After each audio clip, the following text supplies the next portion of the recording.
¿Alguna vez te has preguntado qué idioma hablaban Adán y Eva? ¿Tú sabes si era hebreo, arameo o algo que ni siquiera nosotros pudiéramos imaginar? Hoy vamos a evaluar el origen o a escudriñar o descubrir el origen del lenguaje. Vamos a empezar desde el Edén hasta la ciencia moderna, hasta los días de hoy, para que podamos descubrir cómo pasamos de una sola voz a miles de idiomas que existen hoy en día. Según Génesis, el ser humano no aprendió a hablar, sino que nació con la capacidad instalada. En Génesis capítulo 2, el versículo 19 al 20, vemos que Adán le puso nombre a todos los animales. Vamos a leer qué nos dice. ¿Qué nos dice Génesis capítulo 2? Dice así: Yahweh Elohim formó pues de la tierra toda bestia del campo y toda ave de los cielos y las trajo a Adán para que viese cómo las había de llamar. Y todo lo que Adán llamó a los animales vivientes, ese es su nombre. Y puso Adán a toda bestia y ave de los cielos y a todo ganado del campo le puso nombre. Esto es lo que nos dice la Biblia. Y aquí podemos ver dos cosas interesantes. Primero, que el lenguaje que utilizaba Adán era un lenguaje articulado. No era un lenguaje con gruñidos ni con sonidos. Era una comunicación clara y directa. Tenía lógica, es el otro aspecto. ¿Por qué decimos que tenía lógica? Porque para poner nombres, para tú poder asignar nombres, tú debes tener una estructura mental compleja ya. ¿Sí? Entonces por eso es que decimos que era un lenguaje articulado y que tenía una lógica. Muchos eruditos de la Biblia llaman a este lenguaje, lo llaman como la lengua adánica. ¿Qué era esa lengua? La tradición judía la identifica como el hebreo antiguo, creyendo que fue la lengua que Yahweh originalmente usó para comunicarse con el hombre. Ahora imaginémonos este escenario, ¿ok? Imaginémonos un periodo de tiempo desde la creación del hombre, pasando por el diluvio y hasta llegar al evento de la Torre de Babel, donde toda la humanidad hablaba el mismo idioma.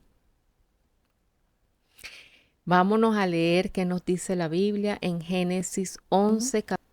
Y aquí esta escritura es tajante. Miren lo que dice. Tenía entonces toda la tierra una sola lengua y unas mismas palabras. Se calcula que este idioma universal estuvo durante unos 1750 a 2000 años. Pero todo esto cambió por un proyecto arquitectónico. Le digo así porque pues fue un proyecto lleno de orgullo. Yo lo llamo así como el caos de Babel.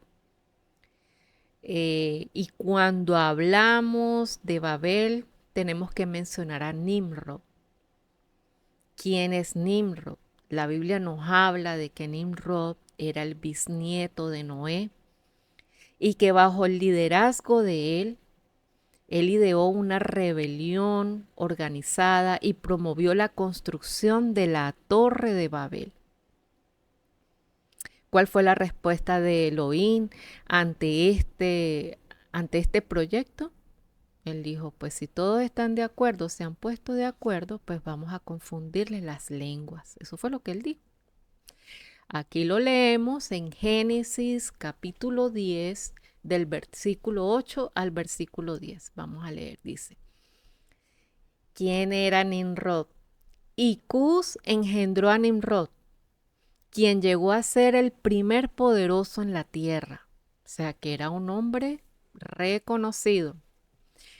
Este fue vigoroso cazador delante de Yahweh, por lo cual se dice, así como Nimrod, vigoroso cazador delante de Yahweh. Y fue el comienzo de su reino Babel. Aquí podemos deducir que Nimrod fue el que promovió esta civilización en el reino de Babel. Génesis, vámonos también a leer Génesis capítulo 11, el versículo 9, el versículo 5, perdón, y luego nos vamos al versículo 9. Y dijeron, vamos, edifiquémonos una ciudad y una torre, cuya cúspide llegue al cielo, y hagámonos un nombre. Aquí querían hacerse un nombre, querían enseñorearse, por si fuéramos esparcidos sobre la faz de toda la tierra. En el versículo 9 nos dice, por esto fue llamado el nombre de ella Babel, porque allí confundió Yahweh el lenguaje de toda la tierra, y desde allí los esparció sobre la faz de toda la tierra. Bueno, entonces sucede, si usted hubiera estado en ese momento, en ese lugar, cuando sucedió esto, usted hubiera tenido a su vecino o a la persona de al lado, y usted le hubiera hablado y no le hubiera entendido nada. Y la otra persona le hubiera hablado a usted y usted no hubiera entendido, y viceversa. En este momento, según la Biblia, fue el nacimiento de la diversidad lingüística, pero también hubo el nacimiento de una división. Según la cronología de la Biblia, aquí es donde el idioma original se fragmenta y la humanidad se dispersa por el Sinar. Si usted se pone a leer, en la Biblia dice que fueron dispersados en el Sinar. El Sinar es lo que se llama, si usted se pone a leer la historia universal, a este lugar se le conoce como la antigua Mesopotamia. Y también, si lo lleváramos a los días actuales, a nuestros tiempos, estuviéramos hablando, ¿qué lugar sería ese? Bueno, los historiadores hablan de que sería en las tierras de Irak. Pero vámonos ahora a ver qué nos dice la ciencia. Vamos a contrastar cuál es la posición bíblica y cuál es la posición de la ciencia con relación a la lengua. Y aquí es donde el estudio se pone interesante. Mientras la Biblia nos habla de un origen divino, la ciencia quiere buscar pruebas físicas. Y la ciencia nos habla de varios aspectos. Ellos primero se basan en la teoría de la evolución. La ciencia plantea un proceso lento de ruidos, de señas, de movimientos articulares tratando de sacar sonidos hasta llegar al Homo sapiens. Los que hemos leído, los que hemos estudiado ciencia, sabemos acerca de esta evolución. Otro de los aspectos en los que se basa la ciencia es que existió una civilización llamada Sumeria. Para los arqueólogos, el idioma más antiguo registrado es el sumerio, con la escritura cuneiforme, y este hallazgo fue ubicado o se ubicó o conocido en lo que es la antigua Mesopotamia. ¿Qué se sabe de los sumerios? Vamos a ver quiénes eran estas civilizaciones. Fíjense que este lenguaje sumerio, la ciencia lo llama como la lengua huérfana de la historia. Dicen que es el idioma más antiguo del mundo, registrado por primera vez alrededor del 3300 a 3100 antes de Yahoshua. ¿En qué lugar? En el sur de Mesopotamia. Y aquí viene el gran misterio. Dicen, los lingüistas consideran que el sumerio es una lengua aislada. No está emparentada, no tiene ningún parecer ni con el hebreo, ni con el árabe, ni con ninguna otra familia lingüística conocida. Es como si hubiera aparecido de la nada. Y eso es lo que hablan los historiadores.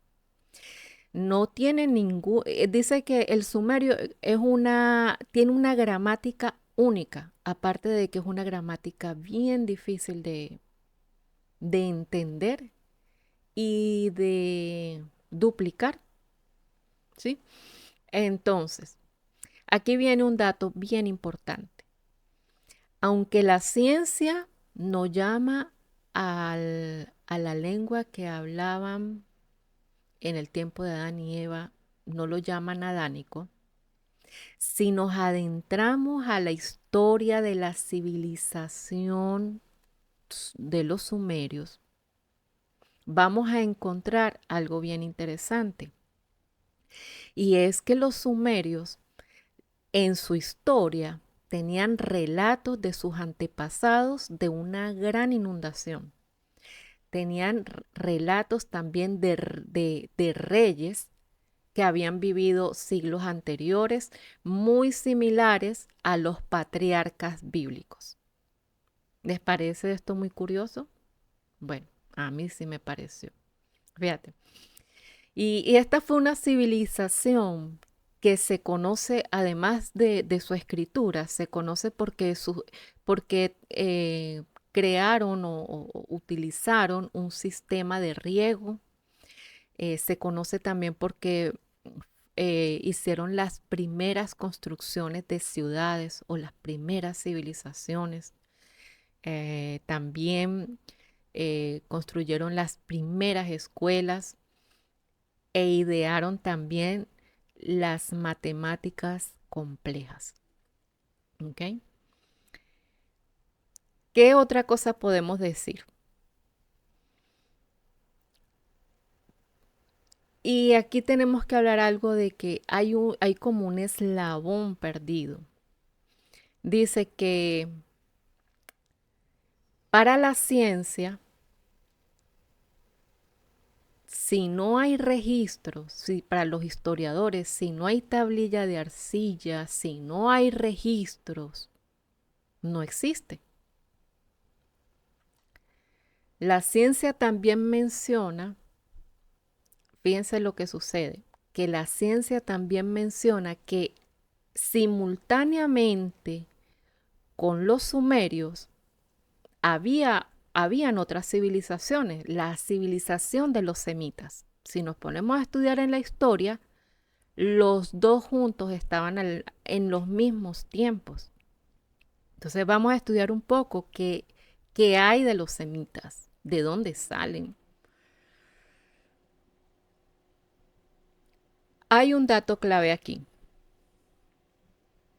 Vámonos a ir un poco a estudiar lo que dicen los eruditos de la Biblia. Dice, los historiadores bíblicos dicen que mientras unos bajaron a la llanura de Sinar, o sea, la antigua Mesopotamia, para construir la torre, la Midrash hebrea y los historiadores sugieren que un remanente se quedó en las montañas. Y la pregunta es, ¿será que esos que se quedaron en las montañas pudieron preservar la lengua original? La Midrash hebrea dice o sostiene que los que se quedaron en las montañas no participaron de la rebelión y por lo tanto mantuvieron su lengua adánica intacta. Es decir, que no fueron castigados. ¿Qué hay entonces del hebreo? ¿De dónde salió esa palabra? Cuando hablamos de lo que es el hebreo antiguo. Entonces dice, el hebreo viene de la palabra de Eber. ¿Y quién era Eber? Pues Eber era también un bisnieto de Noé. Y la palabra Eber significa el que cruza o el de la otra orilla. Ellos eran los descendientes de Sem, que era Sem, hijo de Noé, que mantuvo una identidad clara, se mantuvo bajo la simiente, bajo el linaje, fue el que mantuvo su conexión directa con Elohim en todo tiempo, no se desvió a adorar imágenes. ¿Ok? Entonces, aunque el hebreo escrito que conocemos se refinó después del alfabeto fenicio, la raíz de esa comunicación viene de mucho más atrás. A diferencia del sumerio, el hebreo es una lengua semítica. La ciencia reconoce las lenguas semíticas. La ciencia, las lenguas semíticas las agrupa con el acadio, el arameo y el fenicio. Y aquí viene algo, un desafío científico.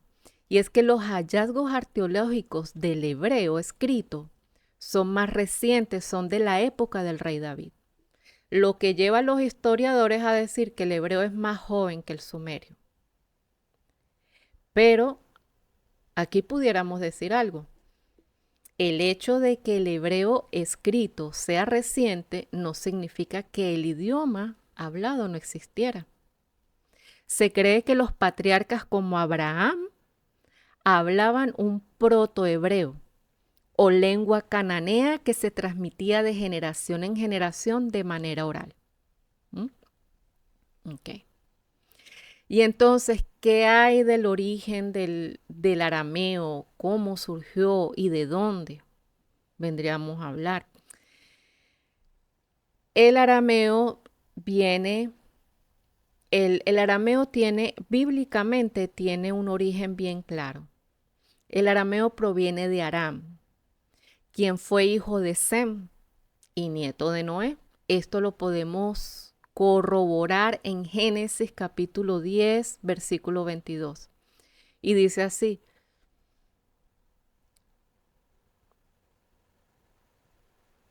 los arameos eran tribus nómadas que se asentaron en lo que hoy es Siria y parte de Mesopotamia.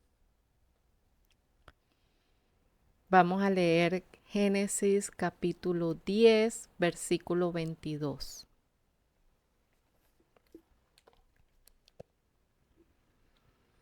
Y dice así: siendo los hijos de Sem, Elam, Asur, Axparat, Lut y Aram. Entonces, el arameo en ese tiempo era como el inglés en estos tiempos, que se utiliza para todo. En cualquier país que usted vaya actualmente, si usted sabe el inglés, se va a poder comunicar. Va a poder hacer negocios, transacciones, porque el inglés actualmente es como una lengua franca. Bueno, en esos tiempos, el arameo fue así. Fue la lengua franca de los tiempos, que la mayoría de las personas debía conocerlo, debía hablarlo. Entonces, de esto podemos deducir que el arameo y el hebreo eran lenguas hermanas cercanos. El arameo y el hebreo se parecían mucho. Hay historiadores que dicen o lo comparan así, que el hebreo y el arameo eran como el español y el portugués. que tenían palabras muy similares. Algo. De hecho, el uno tiene raíz del otro. ¿Ok? Entonces, otra de las cosas que hay que destacar, en la Biblia incluso parte de los libros de Daniel y Esdras están escritos originalmente en arameo. Los grandes imperios como Asiria, Babilonia y Persa adoptaron el arameo para lo que fue el comercio y la diplomacia. Se convirtió en lo que es la lengua franca para hacer negocios y comunicarse también con otros países. El uso del arameo en esos tiempos era bien importante. El hebreo, el hebreo se utilizaba o se usaba como una lengua sagrada para el culto y para las escrituras del templo. Mientras que el arameo fue la lengua del pueblo, de la calle, lo que la gente cuando una persona se quería comunicar con otra, con el vecino, cuando iban al mercado, cuando iban a hacer compras. Esta lengua se utilizó durante siglos, este idioma. Incluso fue adoptado por el pueblo israelita. Fíjense, cuando estuvieron en el exilio persa, los israelitas, en el tiempo de la reina Esther y el rey Artajerjes, nuestro Mesías Yahoshua también hablaba el arameo. Se dice que Yahoshua hablaba 3 idiomas: el arameo como lengua materna, y una prueba de esto en la Biblia es cuando dice Talita Kumi. Este es un dicho hablado en arameo, en idioma arameo. También sabía el hebreo, que era la lengua que se usaba en el templo para leer las escrituras. La Biblia nos habla cuando Yahoshua leía la Torá en el templo, cuando en el momento preciso, cuando él leyó públicamente el rollo del profeta Isaías en Nazaret. Y también se dice que Yahoshua hablaba el griego, que era la lengua que usaban para comunicarse con extranjeros. Se dice que pudo haberla hablado en la conversación que tuvo con Poncio Pilatos. Historiadores sugieren que él hablaba el griego, ¿ok? Entonces, fíjense, ya sea porque la arqueología o por la fe, la lengua ha sido el puente que nos une. La Biblia nos dice que el lenguaje, o podemos deducir que el lenguaje fue un regalo que el Creador le entregó al hombre para conectar con Yahweh, para poderse conectar, para poderse comunicar directamente.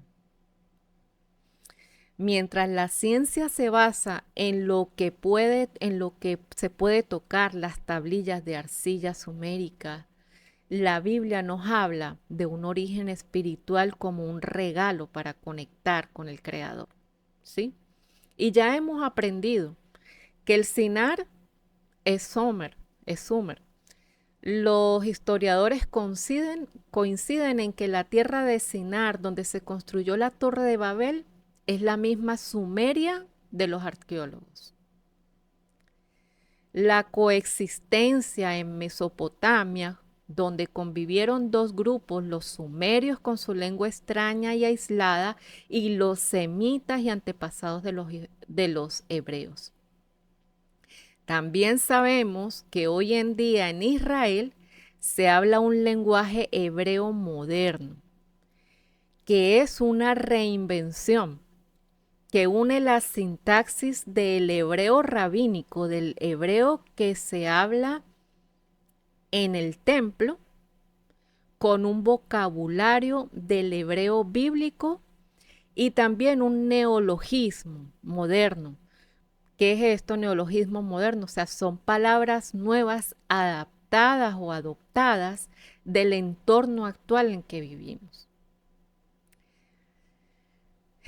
Y entonces, ya habiendo estudiado y que conocemos todo eso, y la pregunta que se me viene a la mente es: cuando venga el regreso de nuestro Señor Yahoshua nuevamente, o cuando estemos en el milenio, ¿volveremos a hablar el hebreo original, la lengua original, esa lengua adámica? ¿Y tú qué piensas con relación a esta pregunta? Déjanos tu comentario. Vamos a seguir estudiando esta parte en un próximo episodio.